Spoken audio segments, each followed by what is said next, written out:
Broiler মুরগির যে ডিম কারা কারা খান হাত উঁচু করেন তো। সবাই খায়। আচ্ছা, এবার শুনেন, আমি কিছুদিন আগে ব্রয়লার মুরগি নিয়ে একটা স্পিচ দিয়েছিলাম। কিছু ব্রয়লার মুরগির ব্যবসায়ী বা অন্য কেউ কি আমি জানি না, ওরা এসে আমাকে অফিস থেকে জানাইছে, ওরা এসে করছে হ্যাঁ সারিলা কথা কেন করছে যে আমাদের এটা সরকার খাচ্ছে অমুক তমুক। আচ্ছা, সরকার কি খায় সেটা আপনাকে আমি বলি, তাহলে শুনলে অবাক হবেন। আমেরিকার প্রেসিডেন্টও কিন্তু মুরগি খায়, খুব ভালো করে নোট করেন, খুব ইম্পর্টেন্ট। আমাদের দেশের যারা খুব উঁচু স্তরে তারাও খায়, আমরাও খাই, আপনারা সবাই খান। আমেরিকার প্রেসিডেন্ট, ইউরোপের দেশের যে প্রেসিডেন্টরা ওরা যে মুরগি খায় ওইটার জন্য আলাদা, মুরগির চলাফেরা ঘোরাঘুরির জন্য আলাদা হচ্ছে ডিপার্টমেন্ট আছে। ওইখানে মুরগিরা দৈনিক এক্সারসাইজ করবে। আপনি কি করছেন? হ্যাঁ, মানে বাজার থেকে আনলো মুরগি জব করে খাবে? নো, ওইখানে মুরগি এক্সারসাইজ করবে। এবং এক্সারসাইজের নিয়ম কি জানেন? সূর্যের আলোর নিচে তাকে এক্সারসাইজ করাইতে হবে। এবং মুরগির যে ঠ্যাং সেইটা আবার মাটিতে মিশতে হবে। যে ভাই এটা কি বলছেন? ঘাস, মাটি, নেচারের সাথে কানেক্টেড থাকতে হবে। এইরকম করে মুরগি ঘুরতেছে। এখন এরকম করে একটা জেনারেশন, মনে করেন একটা মুরগি আছে, ওই মুরগির ডিম দিলে পরের আরেকটা জেনারেশন আসবে না? ওই পরের জেনারেশনের যে মুরগি, ওই মুরগি বা তারপরের যে মুরগির বংশধর সেই মুরগি খাবে। কিছুদিন আগে বোধহয় আপনারা দেখছিলেন না উচ্চ বংশীয় গরু, কিন্তু এটা ভাওতাবাজি। কিন্তু এইটা যেটা বললাম এটা উচ্চ বংশীয় মুরগি, এটা ঠিক আছে। বুঝতেছেন আমার কথা? যে ভাই এটা কি কারণে করে শুনেন। এইটার মধ্যে যদি আমি ভালো পরিষ্কার পানি রাখি, এটা ভালো, জীবন বাঁচাবে। এইটার মধ্যে যদি আমি ব্যাকটেরিয়া, বিভিন্ন ভাইরাস টাইরাস মিলে কথার কথা যদি আমি পানিটা ঢুকাই, এটা কি জীবন বাঁচাবে না মারবে? আচ্ছা, আমাদের যে মুরগি আছে এই মুরগিগুলো কিন্তু হচ্ছে বিভিন্ন খাবার খায়। আমি তো জানি, আমার তো বন্ধু বান্ধব সব জায়গায় আছে, আমি তো ব্যাপারটা জানি। আমাদের যে বাংলাদেশে বেশিরভাগ, আমি বলবো না যে 100, এটা আপনি বাছাই করে নিন, বেশিরভাগ ক্ষেত্রে যে বিশেষ করে যে ব্রয়লার মুরগিগুলো আছে এদের যে খাবারটা খাওয়ায়, এদের কিন্তু আলাদা করে ইনজেকশন দেয় না। অনেকে মনে করে এদের মধ্যে অ্যান্টিবায়োটিক ইনজেকশন দেয় না। কি করে জানেন? ওদের যে পানি খাবার ওগুলোতে হচ্ছে অ্যান্টিবায়োটিক মিক্সড করে দেয় এবং ওইটাও খায়। কি কারণে? অ্যান্টিবায়োটিক দিলে আগে, মানে রোগ হওয়ার আগে অ্যান্টিবায়োটিক দিল, এবং এতে যেটা হয় ওই জিনিসটা আবার আমরা খাই, এবং খাওয়ার পরে আমাদের শরীরে অ্যান্টিবায়োটিক ঠিকভাবে ওই ব্যাকটেরিয়া বা আমাদের কোনো শরীরে যদি জীবাণু ঢুকে তার সাথে ফাইট করার জন্য যে অ্যান্টিবায়োটিক, সেইটা তখন ঠিকভাবে কাজ করে না। এই সহজভাবে এই জিনিসটা সহজ করে বোঝানোর জন্য আপনাকে আমি একটা এক্সাম্পল দিই, তাহলে বুঝতে পারবেন। অ্যান্টিবায়োটিক রেজিস্ট্যান্সকে অনেকে বুঝে না, যে ভাই এটা জিনিসটা কি। এটা খুব ইম্পর্টেন্ট, শুনেন মন দিয়ে, তাহলে বুঝবেন। ধরেন আপনি একটা বাড়ির মালিক, আপনি আপনার একজন কর্মচারীকে বলছেন যে আগামীকালকে তুমি আসো, এসে তুমি কাজ করো। সে আসলো, আসার পরে আপনি বললেন যে দেখো তো কোনো কাজ আছে, ও দেখে কোনো কাজ নাই। বললো যে কোনো কাজ নেই, আমাকে ডাকছেন, আচ্ছা ঠিক আছে চলে যাও। গেল 3 দিন পরে আবার বলছেন যে একটু আসো তো। আসার আগে সে বললো যে আমাকে কয় দিনের জন্য কাজ দিবেন? বলছে আপনাকে 7 দিনের জন্য কাজ দিব। ও এসে 2 দিন কাজ করছে, করার পরে আপনি দেখতেছেন কাজ টাজ নাই, ও বলতে তুমি চলে যাও, 7 দিন লাগবে না, 2 দিন, 2 দিনের টাকা নিয়ে চলে যাও। এর মেজাজটা একটু কিন্তু খারাপ, যে কী রে ভাই, আমি হচ্ছে যে একবার গেলাম, যে দেখি কাজ নাই, এরপরে 7 দিনের কথা কয়ে 2 দিন কাজ করে আমাকে ফিরাই দিল। এরপরে যখন আপনি তাকে ডাকবেন, এবার কিন্তু সত্যি আপনার মনে করেন যে 7 দিন বা 10 দিনের কাজ আছে, ওই লোকটা কি আর সহজে আসতে চাবে কি চাবে না? কথা কন না কেন? চাবে না। আচ্ছা, এবার দেখেন, এখনও জিনিসটা মাথায় ঢুকে না, আমি জানি এবার ঢুকবে।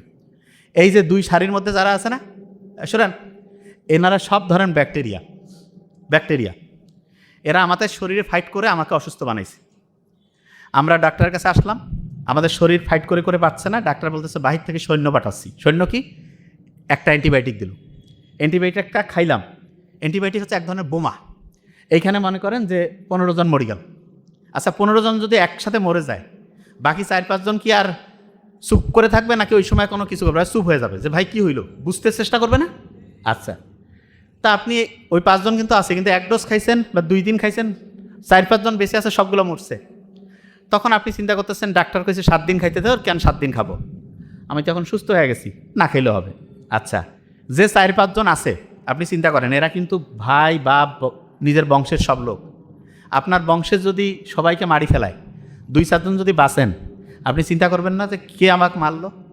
এই জিনিসটা গবেষণা করবেন। গবেষণা করে আপনি ওই যেই জিনিসটা দিয়ে মারছে সেই জিনিসটা ক্যালকুলেশন করবেন। করে আপনি কি করবেন?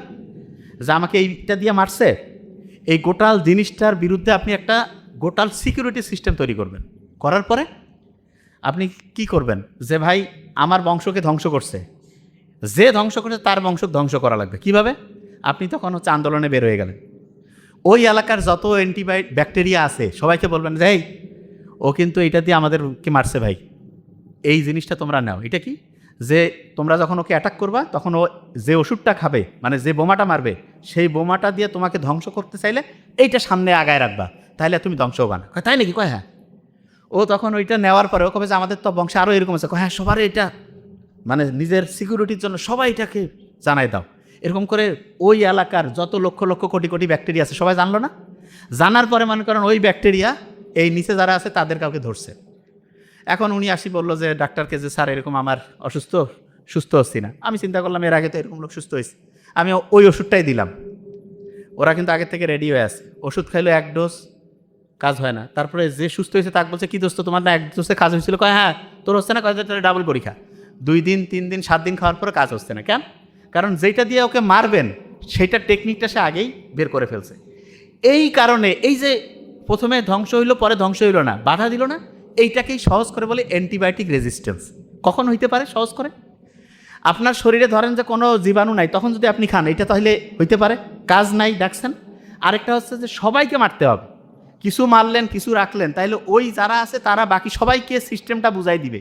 সিস্টেম যদি বুঝাই দেয় তখন অন্যের শরীরেও যদি আপনি অ্যান্টিবায়োটিক সত্যি দেন, ওরা তো আগের থেকে রেডি যে এরকম করে মারবে, আমরা আগের থেকে এরকম করে ধরবো, তাহলে কিন্তু তাদেরকে আর হারানো যাবে না, তখন তারাই জয়ী হয়ে যাবে। বুঝাইতে পারছি আমি কি বলছি? এই যে বেগম খালেদা জিয়া যে মারা গেল, ওনার ফুসফুসের মধ্যে একটা ছত্রাক ফাঙ্গাল ইনফেকশন হয়েছিল। ওইটাকে যে অ্যান্টিবায়োটিক দিয়ে মারবে এরকম কোনো অ্যান্টিবায়োটিক কাজ করতেছিল না। এই কারণে ওইটা থেকে ইনফেকশন হয়ে সারা শরীরের মধ্যে রক্তে মিশে গেল। আস্তে আস্তে আস্তে আস্তে ওনার জীবনের একদম মানে শেষ পর্যায় থেকে পৃথিবী থেকে চলে গেল। এটা বুঝাইতে পারছি? আচ্ছা, যে জায়গায় আমি ছিলাম, এই যে ব্রয়লার মুরগি এগুলো 28-30 দিনে বড় করে। বাসায় যদি আপনি নিজে পুষে খান কোনো সমস্যা নেই, কিন্তু বাজার থেকে যেগুলো খাওয়া এগুলো ক্যাডমিয়াম, লেড, সীসা এগুলো এত ক্ষতিকর, শরীরের রক্তের মধ্যে বিষ মিশায় দেয়। রক্তের মধ্যে যদি বিষ মিশায় দেয়, আপনি চিন্তা করেন তো আপনার রক্ত কি ঠিকভাবে কাজ করবে? আপনার রক্ত কি ঠিকভাবে ফাইট করতে পারবে রোগের বিরুদ্ধে? আস্তে আস্তে আপনি মৃত্যুর দিকে আগায় যাবেন। ডিম যেটা আছে, ডিমের ক্ষেত্রে আমি আপনাকে বলি সব সময় চেষ্টা করবেন দেশি মুরগি, দেশি হাঁস এগুলোর ডিম খাইতে, এগুলো। অথবা যদি আপনি নিজে বাসায় পেলে খেতে পারেন, বাসায় পুষতেছেন, ওগুলো থেকে সবচেয়ে ভালো হবে। আচ্ছা, যে জায়গায় আমি ছিলাম, এত লোক যে ক্যান্সার, এত কিডনির রুগী, লিভারের সমস্যা, আলসার, আজ থেকে 50-70 বছর আগে আপনি বাবা মা দাদা দাদিদের কাছে শুনেন, এত লোক কিন্তু অসুস্থ ছিল না। ছিল? কারণটা কি জানেন? 1 নম্বর কারণ হচ্ছে খাবার। কি বলেন তো? খাবার। আপনি বাসায় যে এই সবজিটাও খাচ্ছেন, দেখা যাচ্ছে স্প্রে করে নিয়ে আসলো কীটনাশক। মাছ যেটা আছে সেইটার মধ্যে হচ্ছে দেখা যাচ্ছে যে কীটনাশক, মানে ওই মাছের মধ্যেও কিন্তু সে মিক্সড করে দিচ্ছে একটা ক্ষতিকর কেমিক্যাল, সেইটা আপনি খেয়ে ফেলতেছেন। তারপরে আপনি যে চাল আছে, চালের মধ্যে ইউরিয়া মিশাচ্ছে। বাজারের যত পচা খাবার আছে সবগুলোর মধ্যে কোনো না কোনো কেমিক্যাল। তাহলে এটা আপনার শরীর কি ভালো করবে না খারাপ করবে? হ্যাঁ, খারাপ করবে। আচ্ছা, তাহলে এগুলো থেকে বাঁচার বুদ্ধিটা কি? সবচেয়ে ভালো বুদ্ধি যেটা আমি মনে করি সেটা কি বলি? 1 নাম্বার যেটা করতে পারলে সবচেয়ে ভালো, টাকা একটু বেশি হোক অল্প খাই, সবসময় দেশি এবং ইমানদার ব্যবসায়ী যারা কোনো ভেজাল মিশায় না তাদের কাছ থেকে খায়। আর অনেক ব্যবসায়ী জানেও না যে এত ক্ষতি।